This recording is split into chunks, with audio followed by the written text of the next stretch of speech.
क्या आपने कभी यह सवाल खुद से पूछा है? जब कोई बहुत बड़ा पाप करता है और मृत्यु के बाद नरक में जाता है, तो क्या उस आत्मा को सच में दर्द होता है?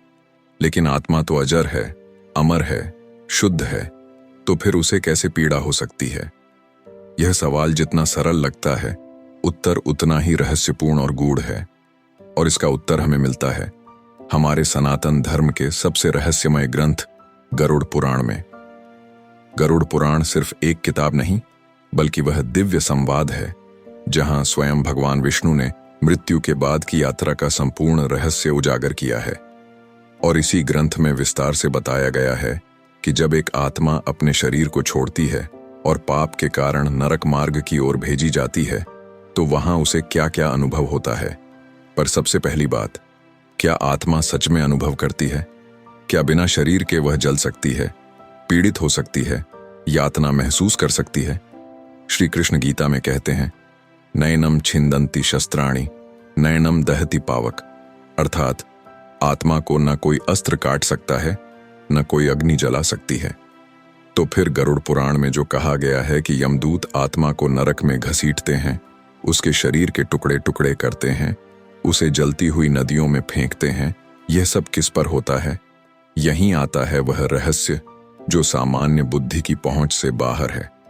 आत्मा स्वयं अजर अमर तो है, लेकिन मृत्यु के तुरंत बाद जब वह स्थूल शरीर त्यागती है, तो वह एक सूक्ष्म शरीर धारण करती है। यही सूक्ष्म शरीर उसकी इच्छाओं, भावनाओं, पापों और संस्कारों का संग्रह होता है। और यह शरीर इतना संवेदनशील होता है कि जो पीड़ा भौतिक शरीर में महसूस होती है, उससे कहीं अधिक तीव्रता से वही पीड़ा आत्मा इस सूक्ष्म शरीर में अनुभव करती है। गरुड़ पुराण कहता है, यदा आत्मा पाप वशात अधोगति प्राप्त करती है, तब वह सूक्ष्म देह सहित नरक में प्रवेश करती है। वहां यमदूत न केवल उसे खींच कर ले जाते हैं, बल्कि उसके कर्मों के अनुसार विभिन्न यातनाएं देते हैं। जलती हुई नदी में डुबोना, कांटों से भरे जंगलों में दौड़ाना, अग्नि से दाह करना, लोहे की छड़ से प्रहार करना। और यह सब सिर्फ प्रतीक नहीं है। आत्मा अपने कर्मों की पूरी पीड़ा उस सूक्ष्म देह के माध्यम से महसूस करती है।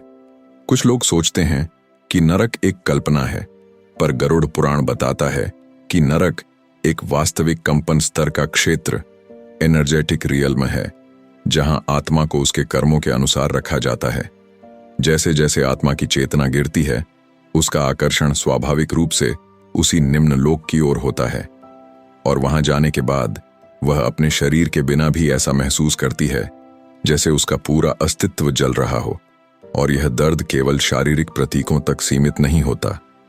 आत्मा को सबसे गहरा कष्ट तब होता है जब उसे यह भान होता है कि अब वह अकेली है, ईश्वर से दूर, अपने प्रियजनों से विलग और अपने ही कर्मों के जाल में जकड़ी हुई। गरुड़ पुराण में एक पंक्ति आती है, स्वकर्म निबद्ध प्राणी नरके निवसति, अर्थात जीव अपने कर्मों से बंधा हुआ नरक में निवास करता है और वहां उसका कोई सखा, कोई बंधु, कोई रक्षक नहीं होता। केवल उसकी इच्छाएं, पाप और पछतावा, यही उसकी संगति बन जाते हैं। सूक्ष्म शरीर में पीड़ा केवल अग्नि या शस्त्र से नहीं होती, वहां सबसे तीव्र पीड़ा आत्मग्लानि से होती है। आत्मा स्वयं अपने कर्मों का पुनरावलोकन करती है। उसे दिखाया जाता है कि उसने किसे चोट पहुंचाई, किसके विश्वास को तोड़ा, किसे अपमानित किया और किसका हक छीन लिया। और उस पीड़ित व्यक्ति की दृष्टि से वह सारे अनुभव दोबारा जीती है। यही होता है वह मानसिक अग्नि जो आत्मा को भीतर तक जलाती है। गरुड़ पुराण में नरकों के प्रकार विस्तार से बताए गए हैं। तामिस्र, अंधतामिस्र, रौरव, कुर्मीभोज, काकोल, ये सब केवल नाम नहीं है, बल्कि चेतना के अलग अलग स्तर हैं जहां आत्मा को रखा जाता है। रौरव नरक उदाहरण के लिए उन लोगों के लिए है जिन्होंने दूसरों को शारीरिक या मानसिक रूप से तड़पाया है। वहां आत्मा को उतनी ही तड़प से गुजरना पड़ता है, बिना किसी राहत के, बिना किसी क्षमा के। जब आत्मा रौरव या तप्त कुंभ जैसे नरकों में जाती है, तो उसे बार बार मृत्यु का अनुभव होता है, पर मरने की अनुमति नहीं दी जाती। सूक्ष्म शरीर में वह कई बार बेहोश हो जाती है और फिर चेतना में लौट आई जाती है, ताकि उसे यह अनुभव हो सके कि जीवन में किए गए पाप कितने गहरे प्रभाव छोड़ते हैं। और वहां समय भी वैसा नहीं होता जैसा पृथ्वी पर है। एक दिन का कष्ट वहां वर्षों का अनुभव हो सकता है, क्योंकि वहां केवल काल नहीं चलता, वहां चलता है कर्म का भार। और वह भार तब तक समाप्त नहीं होता जब तक आत्मा पूर्ण रूप से अपने किए का फल न भोग ले। फिर भी सनातन धर्म की सबसे अद्भुत बात यही है कि चाहे कितनी भी गिरी हुई आत्मा क्यों ना हो, वह हमेशा प्रकाश की ओर लौट सकती है। लेकिन नरक में वह राह बहुत कठिन हो जाती है, क्योंकि वहां चेतना भारी होती है, पछतावा गहरा होता है और क्षमा की भावना खो जाती है। यही कारण है कि गरुड़ पुराण में यमराज भी कहते हैं, कर्म ही न्याय है और आत्मा को उसके कर्मों से ही गति मिलती है। जब आत्मा को यह एहसास होता है कि जो कुछ भी वह भुगत रही है वह किसी और की सजा नहीं बल्कि उसके अपने कर्मों की प्रतिध्वनि है, तब शुरू होता है सबसे तीव्र मानसिक संताप।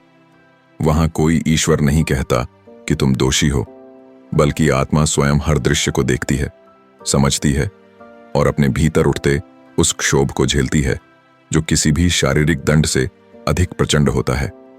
आत्मा यह नहीं कह सकती कि उसे किसी ने फंसाया, क्योंकि वहां केवल सत्य दिखाई देता है, निर्मम, निर्विकार और नंगा। उसे दिखता है कि जब उसने किसी को अपमानित किया था, उस व्यक्ति की आंखों में क्या टूटा था। जब उसने किसी का विश्वास तोड़ा था, तो उस दिल में क्या अंधेरा उतरा था। और यह सब अनुभव उसे आत्मा के उस सूक्ष्म स्पर्श से महसूस होते हैं, जहां शरीर की अनुपस्थिति पीड़ा को और भी घना बना देती है। वेदों में इसे तप कहा गया है, वह आंतरिक ज्वाला जो आत्मा को उसकी ही अधर्म से सुलगाती है। गरुड़ पुराण इस तप को यम की भिन्न भिन्न योनियों और लोकों में विभाजित करता है, जैसे कुक्कुट, सूकरमुख, उल्कामुख और शालमली वन। हर योनि और नरक आत्मा के किसी विशेष पाप से जुड़ी होती है। जो माता पिता को त्यागता है वह एक विशेष नरक में भेजा जाता है। जो ब्राह्मणों का अपमान करता है वह दूसरे में, जो अन्न का दुरुपयोग करता है वह तीसरे में। और इन सब में पीड़ा केवल दैहिक नहीं, मानसिक और आत्मिक भी होती है। और यह सब एक चेतन अवस्था में होता है। आत्मा को नींद नहीं आती, उसे भूल नहीं होती। उसका सूक्ष्म शरीर हर आघात को दर्ज करता है और चेतना उसे बार बार दोहराती है, जब तक वह समर्पण या पछतावे के उस स्तर पर ना पहुंच जाए जहां से वह वापस यात्रा शुरू कर सके। पर यह पछतावा भी सहज नहीं आता, क्योंकि जब आत्मा अहंकार, मोह और अज्ञान से ग्रसित होती है तो वह अपने ही कष्ट को भी दूसरों का दोष मानने लगती है। और यही स्थिति उसे नरक में और लंबा समय बिताने को विवश करती है। किंतु यह जानना भी उतना ही आवश्यक है कि नरक कोई स्थायी दंड स्थल नहीं है। सनातन धर्म कभी यह नहीं कहता कि कोई आत्मा सदा के लिए शापित है। हर आत्मा को मोक्ष की दिशा में बढ़ने का अवसर मिलता है, चाहे वह कितनी भी बार गिरी हो। पर यह अवसर तभी आता है जब आत्मा अपने भीतर के उस दर्द को स्वीकार कर पाती है, जो केवल बाहर की यातनाओं से नहीं बल्कि भीतर की ग्लानि और कटुता से पैदा हुआ है। और जब आत्मा धीरे धीरे उस ग्लानि को प्रेम, क्षमा और समर्पण में बदलना सीखती है, तभी उसे अगली गति प्राप्त होती है। और जब आत्मा की चेतना अपने भीतर की अंधेरी गुहाओं में रोशनी की एक रेखा को खोजने लगती है, तब कुछ अदृश्य परिवर्तन शुरू होते हैं। गरुड़ पुराण में कहा गया है कि जब आत्मा सच्चे हृदय से अपने पापों का अनुताप करती है तो उसकी पीड़ा धीरे धीरे एक तपस्या में परिवर्तित हो जाती है। यही वह क्षण होता है जहां नरक केवल एक दंड स्थल नहीं रह जाता, बल्कि एक जागरण का क्षेत्र बन जाता है। परंतु यह परिवर्तन स्वतः नहीं होता, उसे हर आघात, हर चीख, हर जलन के साथ आत्मा को स्वयं उत्पन्न करना पड़ता है। शास्त्रों में उल्लेख है कि जैसे जैसे आत्मा के भीतर प्रायश्चित की ज्वाला बढ़ती है, वैसे वैसे यमलोक की ऊर्जा उसका मार्ग बदलने लगती है। यमदूत जो पहले उसे घसीटते थे, अब उसे स्थिर दृष्टि से देखने लगते हैं, और तब एक विशेष प्रकार की चेतना उसके आसपास उत्पन्न होती है, जिसे शास्त्र पुनरुद्धार की अवस्था कहते हैं। यह वह क्षण है जब आत्मा पहली बार स्वयं से बाहर झांकती है और अपने जैसे अन्य पीड़ितों को देखती है। उसे लगता है, मैं अकेला नहीं हूं। और यही पहली करुणा की अनुभूति होती है जो आत्मा को गहराई से छूती है। गरुड़ पुराण में वर्णित है कि जब आत्मा यह स्वीकार कर लेती है कि उसने अज्ञानवश अधर्म किया, और वह पुनः धर्म की ओर लौटना चाहती है, तो यमराज उस आत्मा के चारों ओर एक सूक्ष्म ज्योति फैलाते हैं। वह ज्योति उसके सूक्ष्म शरीर में प्रवेश करती है और उसका भार धीरे धीरे कम होने लगता है। उस समय आत्मा को ऐसा लगता है जैसे कोई पहली बार उसे स्पर्श कर रहा है, बिना दंड, बिना घृणा, केवल एक मौन उपस्थिति के साथ। और वह उपस्थिति कोई और नहीं बल्कि स्वयं उसका उच्चतर आत्मा है, जो कभी अधर्म में दब गया था पर अब फिर से जाग उठा है। इसके बाद आत्मा को एक विशेष ऊर्जा क्षेत्र से गुजारा जाता है, जिसे शास्त्र अंतःशुद्धि मंडल कहते हैं।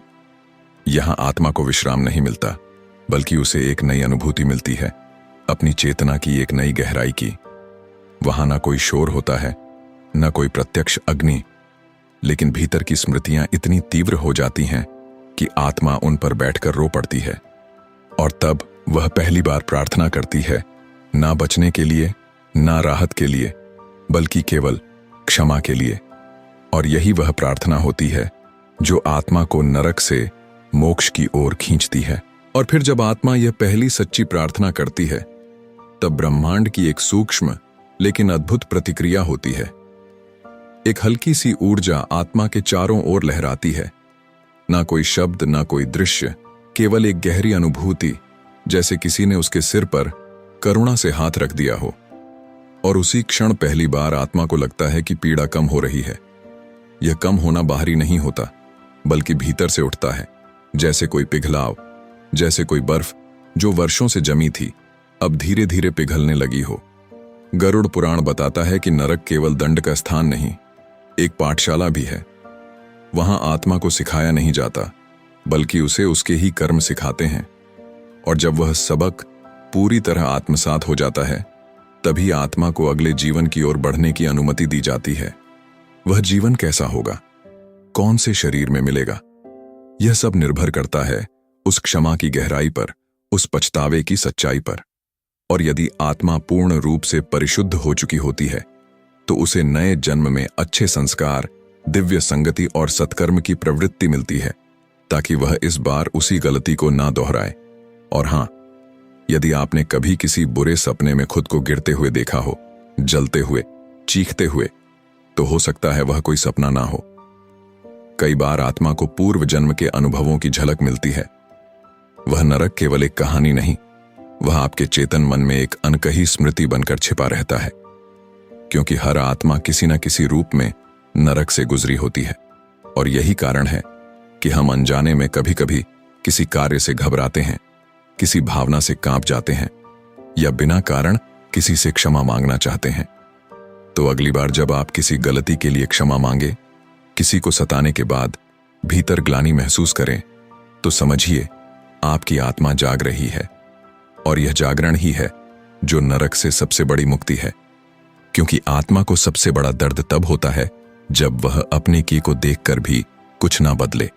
लेकिन जैसे ही आत्मा बदलने लगती है, वह नरक से नहीं डरती, बल्कि वह अपने भीतर स्वर्ग बनाना शुरू कर देती है। अगर इस वीडियो ने आपकी आत्मा को छुआ हो, आपको कुछ सोचने पर मजबूर किया हो, तो इस ज्ञान को किसी और तक जरूर पहुंचाइए।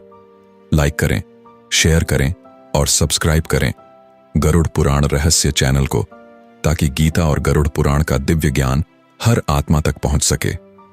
अब आपसे एक प्रश्न, क्या आपने कभी ऐसा अनुभव किया है जिसमें बिना किसी कारण आपको भीतर कोई डर, ग्लानि या पीड़ा महसूस हुई हो, जैसे वह किसी और जन्म से जुड़ी हो?